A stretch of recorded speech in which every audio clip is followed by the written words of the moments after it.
in EDSA, despite data showing that more people own bike than cars. Actually, as of 2023, 36% of Filipinos own a bike, while only 6% owns a car. And we're not allocating spaces equitably. Sana pag-isipan ulit ito ng MMDA. And tanan! After 12 minutes, narating din natin ang opisina. Galing, ganun lang kabilis. Magpapalit lang tayo ng damit para mukha naman tayong karespe-respeto sa opisina.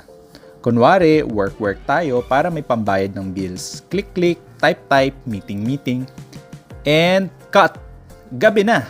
Monday done!